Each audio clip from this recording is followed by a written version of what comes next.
काल जे छत्रपती शिवाजी महाराजांचा पुतळा कोसळला त्यानंतर एक कमिटी गठीत केली होती आणि त्या कमिटीने काल जबाब आणि अहवाल सादर केला. या अहवालात जो पुतळा उभारला त्या स्ट्रक्चर मध्ये वेल्डिंग मध्ये प्रॉब्लेम होता, त्यासोबतच गंज अनेक ठिकाणी लागले होते असा अहवाल जो आहे तो शासनाला सादर केला. या संदर्भात काय? आपणा सर्वांना माहिती आहे तो अहवाल जो आहे तो अहवाल सर्वांसाठी प्रसिद्ध केलेला आहे.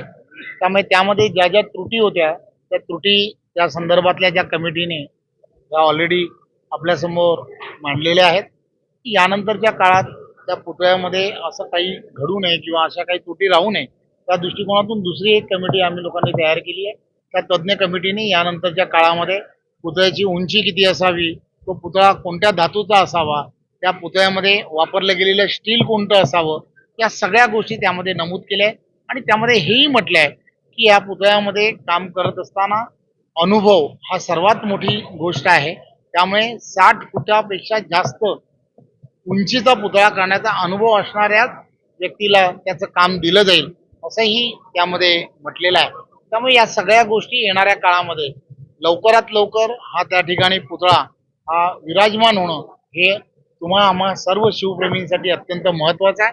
आणि आम्हाला खात्री आहे की आदरणीय देशाचे पंतप्रधान नरेंद्र मोदीजी आणि महाराष्ट्र राज्याचे लोकप्रिय मुख्यमंत्री आदरणीय एकनाथराव शिंदेजी, आदरणीय देवेंद्रजी आणि अजितदादा या तिघांच्या नेतृत्वामध्ये हा पुतळा आणि या पुतळ्याची संपूर्ण प्रक्रिया लवकरात लवकर पूर्ण करण्याच्या दिशेने आम्ही सर्वजण पावलं उचलतो. काल बहिणी एक संदर्भातलं प्रेझेंटेशन दाखवलं, तर ते केव्हापर्यंत मंजूर होईल किंवा कशा पद्धतीने होईल? त्यांनी आता ते प्रेझेंटेशन ते दाखवलं. त्यामध्ये लँड ॲक्विजिशन आणि अशा सगळ्या गोष्टी आहेत.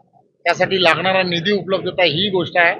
मी आणि ते दोघं जण एकत्रपणे या संदर्भातलं कॅबिनेटमध्ये आदरणीय मुख्यमंत्री आणि कॅबिनेटच्या सर्व सहकाऱ्यांना त्याची माहिती देऊ आणि लवकरच याही दिशेने कसं जाता येईल त्याचा आम्ही नक्की विचार करू.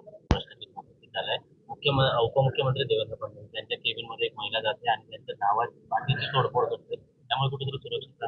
एक गोष्ट लक्षात घ्या की या सगळ्या गोष्टी ज्या आहेत त्या त्या ठिकाणी कशा पद्धतीने प्रेझेंट केल्या जातात या सगळ्या गोष्टी फार महत्त्वाच्या असतात. त्यामुळे लाखो लोक ही मंत्रालयात जात असतात. जाणारा प्रत्येक जण त्याची काय मानसिकता आहे हे कोणालाही सांगता येत नाही. त्यामुळे त्या संदर्भातली का केलं, कशासाठी केलं या संदर्भातली चौकशी सुरू आहे. नक्की त्या संदर्भात योग्य त्या दिशेने शासन जाईल.